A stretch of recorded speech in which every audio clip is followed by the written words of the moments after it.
All right, so we are right at the beginning of May. It's May 3rd, and the Twins are 21-8, and another injury just happened. So pretty much the day we brought Buxton back, he just got back. Had a little week-long rehab assignment, played well, so we brought him onto the active roster. And Carlos Correa goes down with plantar fasciitis, which um, is the second time he's had this injury, if I remember correctly. Yep. So he had it last year, lost 5 weeks, and this time he'll miss 8. So, yeah, I think when I bring him back, I'm just going to put him at third. I know I've been saying that, but I think it's time. I think I don't know if the position you play like hurts your injury chances, but just feels like you're more likely to get hurt at shortstop. So, yeah, let's put him back at third, and Shoemaker will play short for now, and yeah, we'll make the lineup work just fine.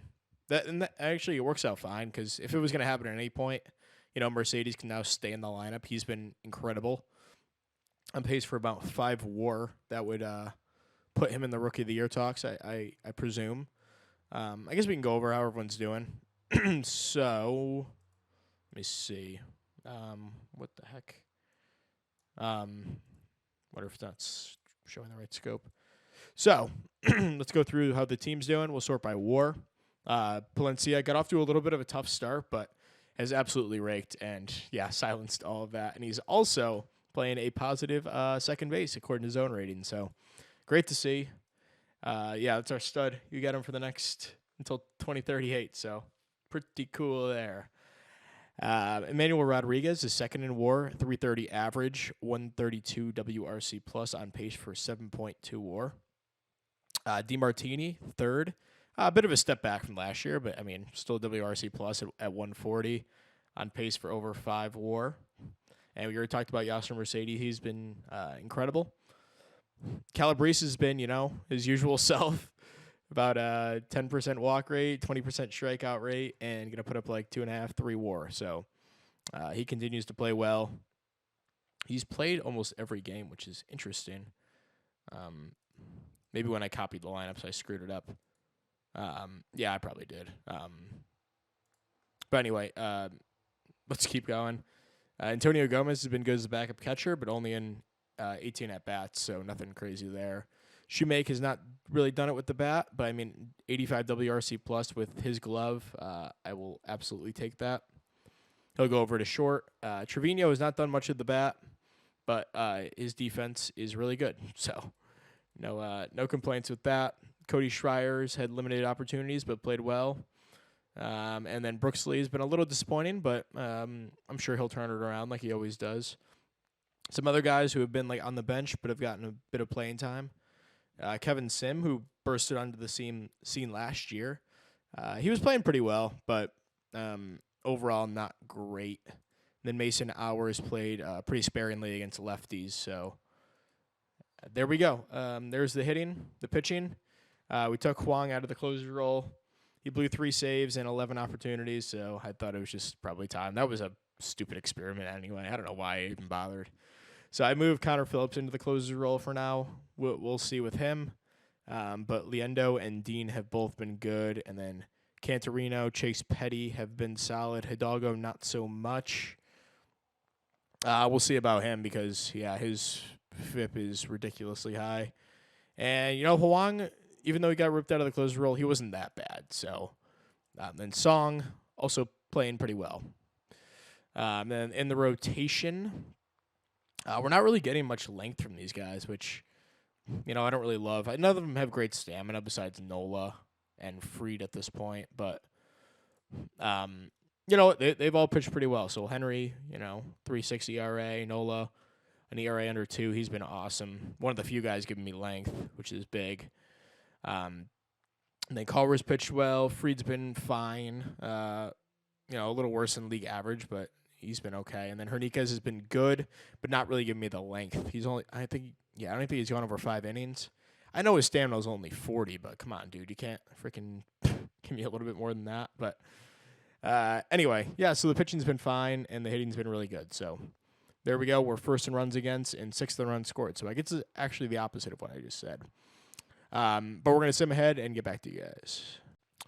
All right, folks, we are back, and it is June 13th. So we're approaching the halfway point. We're about a third of the way through the season, a little bit more. We're 44-20. We lead the Central by 4.5 games over the Guardians. And it's not been a great ride to get here. So as you can see, our injury list is filled of middle infielders and one big pitcher. So Cole Henry went out about a month ago with a herniated disc. And he's going to miss some time. 3 months puts him at about September, so he could be back by the end of the year, barring no setbacks. Brooks Lee went down for 2 to 3 weeks with hamstring tendonitis. He'll be back in about a week, but he was the second of these guys to go down. Correa was the first. We already talked about him. And then Palencia, the guy who hasn't really missed any time for us, maybe a little bit his rookie year, but not too much. Went down for 4 to 5 weeks, so he was having an MVP caliber season. He could still do it, but missing about a month and a half probably when the dust settles probably won't help his case. But the lineup has performed valiantly, led by guys like Calabrese, Mercedes, DiMartini, who hasn't even been that good. If he can tap into his full potential, that'd be huge. Buxton hasn't gotten hurt since he came back. I've been exclusively DHing him, so he's not even playing any outfield right now. Emmanuel Rodriguez has still been solid. Not as good as he was at the beginning, but, still a good year. Cody Schreier has stepped in and done a really nice job. Kevin Sim, he's been fine. We're going to look for a third base. Brooks Lee will be back in a week, so Sim will get a little audition, and then we'll see with him. Shoemaker's been, bad at the plate, but good with the glove, so take that trade off. And then Trevino's defense has been really good, so that's all I really care about. In the rotation, Song has stepped in for a couple starts and, mixed results. Pretty good here and pretty bad there. Nola continues to be really good. Collar's been good. Freed's been, fine, I guess. And Hernandez has been good. He finally pitched 6 innings here. That was so cool to see. So, he's been a beast in the rotation, so really good on him. Connor Phillips has been awesome in the closer's role. An ERA under 2. He's only blown, I think, 1 game. It was like here, maybe. Leandro hasn't been as good as I expected him to be, walking too many guys, but I expect that to correct itself. Dean's been awesome, as we come to expect from him. Hidalgo has improved since his rough start, a little bit better. Cantorino's been good. Luis Joseph just got the call up. Remember, we got him in a trade for Matt Wallner, who, if you're curious how he's doing, he's having a pretty nice year over there in Arizona, so good for him. We also got Tommy White in that trade, who's tearing up AAA. Then Chase Petty's been awesome for his second straight year. And Huang has definitely been better since I moved him kind of to a middle relief role. So overall, the pitching's been great. Hitting's been, we're surviving without a middle infield at the moment. So let's. Also, I should mention Derek Mitchell is up with the team. So he was he came up a couple days ago. He's appeared in 5 games, 2 starts. He's kind of just backing up the outfield right now, but, he was destroying AAA. So, 153 WRC plus in 250 at-bats. So, I just felt like I had to call him up for a little bit and see how he does up in the majors, but I'm sure he'll be back down very shortly. But he hasn't been bad. I think he hit a 3-run shot in his first game, so that was really cool to see. Danny DeAndredi, who has been kind of a fixture in our minor league system. He's always played pretty well. Finally gets the call up. He was added to the 40-man last year, I believe. I don't even know. I checked that, but 24 years old, he could play the infield, and that's all I really care about right now. And that's about it. So we'll update probably around the trade deadline All-Star game area. Okay, so just a couple days later, and Byron Buxton went down with a strained groin. Only minimal impact, but, I'm not going to push him on that. So he'll be out 3 weeks. Wind up calling up Spencer Jones again. and that will push Derek Mitchell into a more full-time role. So just one update on that. Buxton down again. So as we move into the midpoint of the season, this team is being ripped apart by injuries. This is like 2 days after the Buxton thing. Zach Collier goes down for 6 weeks with a strained forearm. That is going to push I don't even know who into the rotation. I probably would just give Marco Rhea a shot again. So let's call him up and throw him into the rotation. Formerly one of our top pitching prospects. He's been around with the team for a while, and I wonder how my AAA team is doing with depth with starters. Okay, they have a ton of guys, although there's not enough hitters, but I'll do all of this off camera. I'll be back. So this is a quick reminder that we do have the 2 comp picks for Duran and hell's his name? The catcher there. You know who it is, I'm sure, but we have the 32nd and then like the 35th and 37th pick. So a lot of high school players that I'm interested in, just my first look through. This guy's a college arm and could probably make an impact for me right now. Another one of those guys that my scout loves and the OSA doesn't. So there's a chance I take him. Maybe I take him in like the second round or with one of those later picks. But the couple of guys I'm looking at are these pitchers up here. So this guy, Glazebrook, high school arm, but 3 pitches already pretty well developed. None of them are really out pitches, but if you can develop into I think he could develop into a good arm because he's already pretty far along. Same thing with Juan Briones. The one concern I would have with him is he doesn't have a pitch that kind of like moves horizontally. I guess the cutter would kind of classify there, but a fastball, sinker, splitter, those are all either straight or downward moving pitches. So it could prohibit him from being like a really good strikeout guy, but still a good arm. Then this guy's probably not, although he has high work ethic, so it's worth it. But a fastball, sinker, curveball guy, not really a guy I would. It's a great recipe for success, I guess. This guy's interesting too. Brazen, 5-pitch guy with 2 of them already being pretty well developed. Curveball's pretty far along too. Changeup will probably never get there, just my experience in this game, but. The slider, curveball, sinker, splitter, that's pretty devastating. So, my farm system's kind of stacked with a lot of hitters, and we could use some pitching. So I might spend all 3 of these top picks on, like, just throwing it at these high school guys. So the one concern I would have is their demand. So this guy, Mike Wolf, he does not have a high demand, so that's fine. But these guys want, $9.5 mil, $11 mil, which would push me up against my budget room. We could clear some of that, We can trade like Huang or Tsong, and kind of clear some of that room. But I don't know. We're gonna let me do this off camera, and then I'll get back to you guys when I decide what the move is here. Okay, so first of all, we're going to make this trade. So it essentially requires us giving up 4 guys on our 40-man roster. So the headliner is Huang. He'll finish out his Twins tenure with a 36-11 record with a ERA under 4. Overall, the contract wasn't, we gave him a 4-year, $24 million total, $6 million a year. He was definitely better out of the pen, but overall, like a successful tenure with us.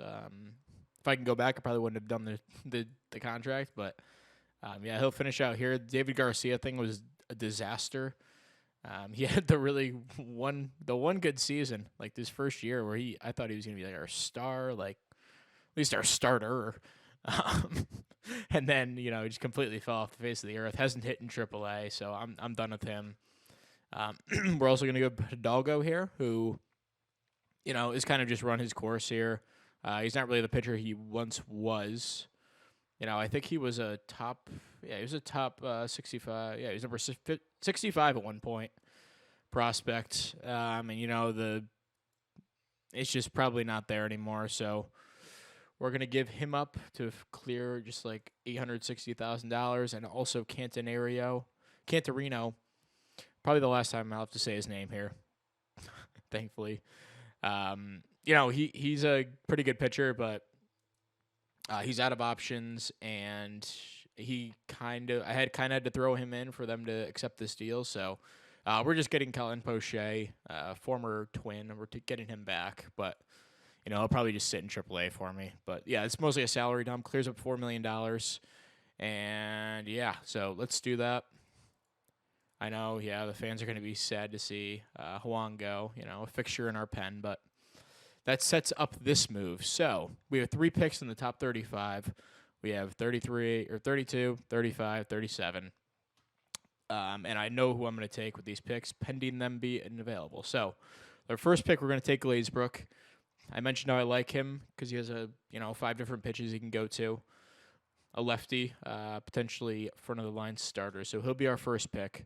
That's probably with our third pick, we're going to take Mike Wolf, who could probably make an appearance in my bullpen right now if I needed him. And with our other pick, we're going to take Amari Blazin, who is he only wants slot, so that's good. So we kind of dodged some money there. And the OSA does not really like him, despite not differing that much from my scout just by ratings. My scout thinks he's a 65.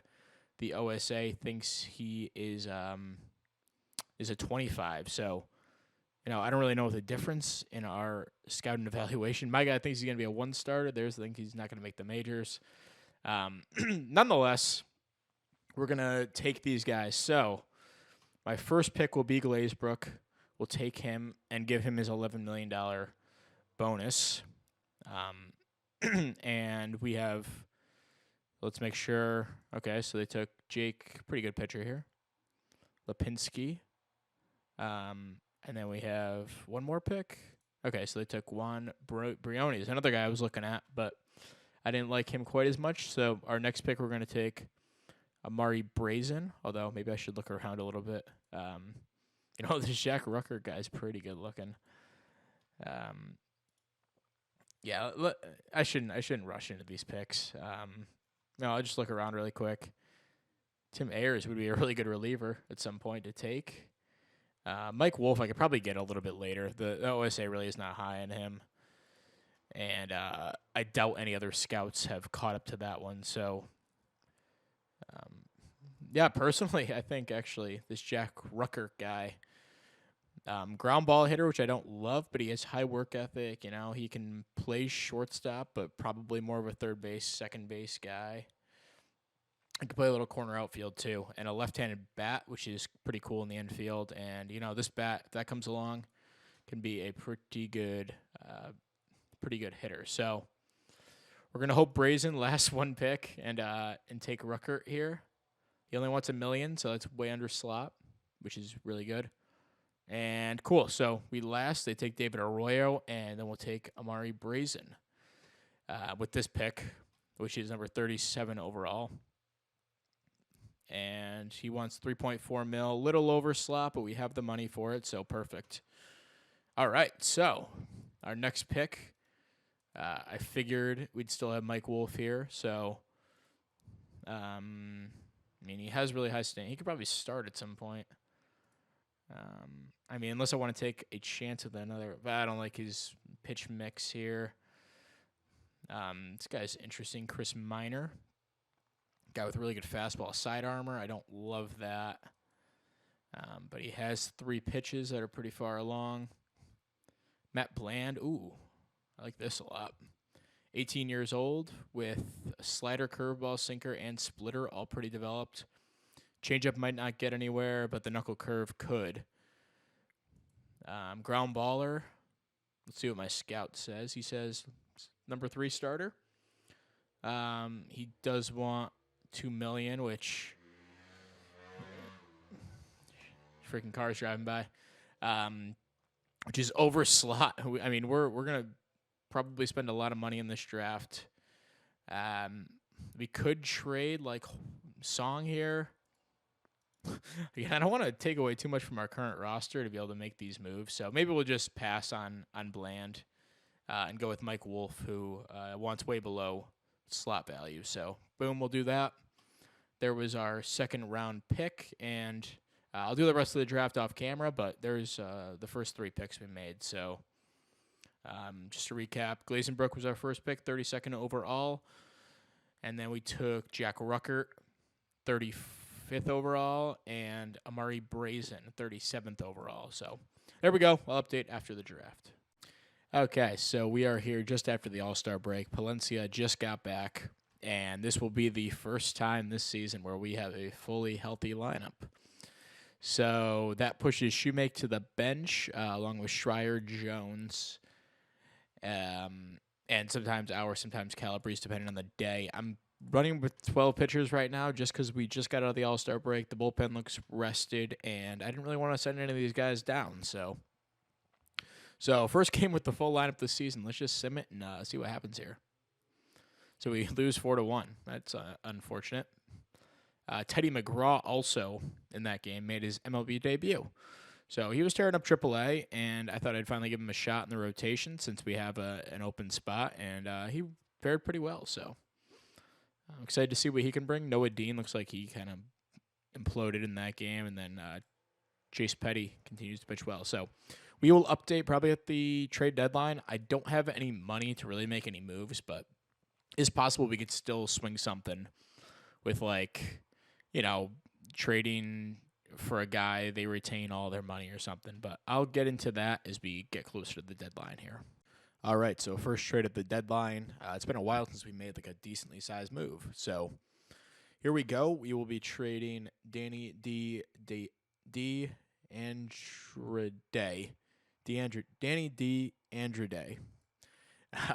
Kind of like our, infield depth on the roster. And he played pretty well when he was up in the majors, but we needed to, give up something to get something. So we gave up him. This guy, Praisers Medina, middle infield prospect, pretty far down in the minors right now. Eduardo Soriano, who has had a tough time making it up to AAA for me. Just kind of like a spare reliever, I guess. And then Christian McLeod, who has been hanging around in AAA for a couple of years. So we get Carson Coleman, pretty stud reliever from the White Sox. I actually tried to trade for him a couple of years ago when he was on the Yankees. For some reason, it didn't work out, but, pretty good pitcher here. And we'll also be getting Lamar King as well, who's, probably going to be my backup catcher when he comes up. He's pretty far developed. I'll put him in AAA for a bit, but, I'm not too worried about catcher anymore. So we've dumped a lot of, resources into, drafting catchers and trying to develop these guys. And, if we have a guy like Lamar King, this gives us a good base. So he's hit well in high A as a 24-year-old. I would expect him to. And we also get $3.5 million in cash in this trade, which will put us into the positive, which is kind of what I wanted. So, a lot of these guys I just kind of threw in because I wanted to get that cash. So there we go. We'll make that trade. And we need to add Coleman to the team. So this is going to push someone off the roster. I mean, Spencer Jones has been good, but he's probably the odd man out here. And let's add Coleman, and he'll go into our bullpen mosh posh of players here. So, and all we'll do is slip Hour in here, and that'll be about it. So I will update in just a couple of days if we make any moves, and if not, we'll still update and, do a little outro to this video. So we'll be back. All right, folks, so we are at the trade deadline and just had a huge injury. Yasser Mercedes broke his fibula and is going to be out for 2 to 3 months. End of July, that puts him at a start of October, mid-October. So maybe he'll be back for the playoffs. But best case he's back NLC or ALCS. But yeah, we call up Derek Mitchell, back up to the majors, and he's going to get some run in center field here. So hopefully he can prove himself and show his worth. So I guess we'll leave off the episode here on a bit of a cliffhanger. Also updating on Carlos Correa, not really hitting too well. Buxton is hitting pretty well too. So and Palencia, he keeps raking. So And DeMartini, he's picked it up. Not quite the year he had last year, but yeah. So whatever. We'll get into the second half of the season, playoffs, and all that stuff next episode, and kind of give you guys a better synopsis of the season then. So yeah, we're up 6.5 games on the Guardians. Not really cruising how we usually do. I haven't even checked really the rest of the league. So the Mariners look like they're doing pretty well. The AL looks much more competitive this year. The Mets are running away with the NL East. The Reds doing really well out in the NL Central, 10 games ahead of St. Louis, and the NL West is between the Dodgers and Diamondbacks. So this will wrap up episode, what is this, 13 of the 2028 season here in Out of the Park Baseball 2024. The Twins playthrough. Thank you for watching, and we will see you next time. Goodbye.